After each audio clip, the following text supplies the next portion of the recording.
সিদ্ধপীঠ তারাপীঠের তারামা বড়মা নামেই যার প্রসিদ্ধি, তিনি ভক্তদের বড় আপনজন।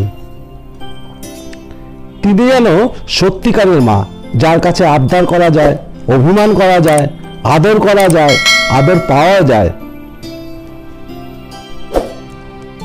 তারা মায়ের কাছে পূজা দিয়ে যে শান্তি পাওয়া যায়, এমনটি কিন্তু আপনি অন্য কোনো স্থানে পুজো দিয়ে পাবেন না, এটা হলফ করেই বলা যায়।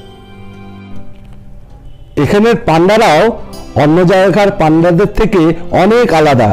অন্য স্থানের পান্ডারা ভক্তদের প্রতারণা করে, অভিশাপের ভয় দেখিয়ে টাকা পয়সা লুট করে।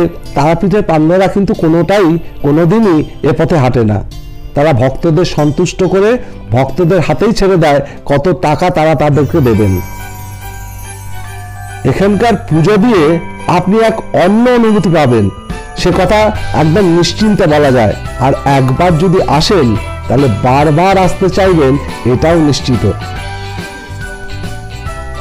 আর কোথায় পাবেন দেবীমার কোলে মাথা রাখতে? পুরাণে যে 51 পীঠের কথা বলা আছে, সেখানে কিন্তু তারাপীঠের নাম নেই। কথিত আছে যে সতী মাতার ত্রিনয়ন এখানে পড়েছিল। সে যাই হোক, তারাপীঠ কিন্তু সিদ্ধপীঠ। ব্রহ্মার মানসপুত্র বশিষ্ঠ মুনি থেকে মহাসাধক বামাখাকা থেকে শুরু করে বহু সাধক এই স্থানে সিদ্ধি লাভ করেছিলেন। তাদের লীলাভূমি এটি। অনেক গল্প শোনাবো সেসব নিয়ে, আর সে গল্প যদি আপনারা শুনতে চান, অবশ্যই চ্যানেলটিকে সাবস্ক্রাইব করে রাখুন। এটি একটি ফ্রি চ্যানেল, তাই নিশ্চিন্তে সাবস্ক্রাইব করে রাখুন। তারা মায়ের ভুবনমোহিনী রূপ যদি একবার দেখেন, তাহলে নিশ্চিত করে বলা যায় সেই রূপ আপনি কোনোদিন আর ভুলবেন না। আপদে বিপদে সবসময় সেই রূপের কথাই আপনার মনে আসবে।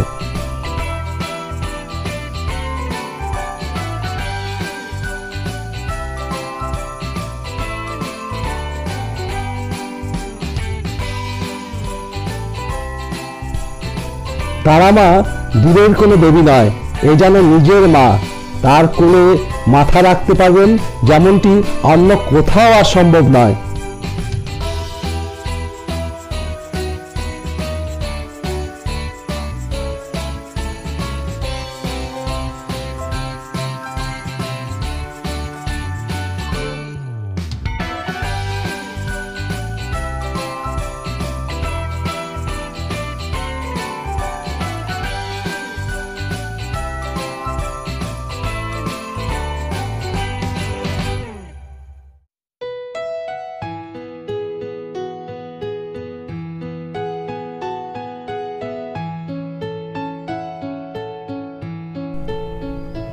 দিনে তারাপীঠের এক রূপ, আর রাত্রে ঠিক অন্য রূপ। রাতে তারাপীঠের মন্দিরে গেলে দেখবেন আলোর বেলায় ঝলমল করে সেজে উঠেছে। কোথাও চলছে বিবাহের অনুষ্ঠান, কোথাও হচ্ছে পূজা পাঠের অনুষ্ঠান। ঠিক সেই সময় ভক্তরা কিন্তু ভিড় জমিয়েছেন চণ্ডী মণ্ডপে তারামার সন্ধ্যারতি দর্শনের জন্য। তারাপীঠের আশেপাশে ছোট বড় শত শত মন্দিরে তখন সন্ধ্যা আরাধনার প্রস্তুতি চলছে। মন্দিরে মন্দিরে ব্যস্ততা, আলো ঝলমল। তারাপীঠ সে এক অন্য রূপ।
রাতের তারাপীঠ মহাশ্মশানে কিন্তু সম্পূর্ণ এক ভিন্ন রূপ।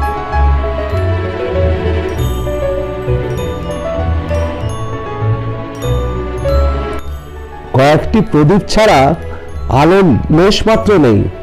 ঘন অন্ধকারে ডুবে থাকে বামাখ্যাপার সমাধি থেকে মায়ের পদপদ্ম এবং পঞ্চমুণ্ডির আসন। শ্মশানবাসী তান্ত্রিকদের কুটিরেও তখন নীরবতা। মহাশ্মশানের সবসময় দেওয়া হচ্ছে একাধিক শব। এই অন্ধকার কিন্তু ভয় জাগায় না, মন শান্ত করে। ভাবায় আমরা কদিনের অতিথি এই দুনিয়াতে। মায়ের বন্ধনে ভুলে যেতে বসেছি পরের যাত্রার পথে পাথর জোগাড় করতে। এই ছোট্ট জীবনের জন্য যা কিছু করছি, মান অভিমান, রাগ, ছোটাছুটি, দুঃখ, সমস্ত কিছু থেকে যাবে পারে। আর ওপারে যাবো আমরা সম্পূর্ণ রিক্ত হাতে। সপ্তাহের আলো আমাদেরকে বলে ওপারের যাত্রার জন্য পাথর জোগাড় করিস কিন্তু। একটা ছোট্ট অনুরোধ, এখনো যদি সাবস্ক্রাইব না করে থাকেন তবে অবশ্যই সাবস্ক্রাইব করবেন এবং তলায় আপনার মতামত লিখে জানাবেন।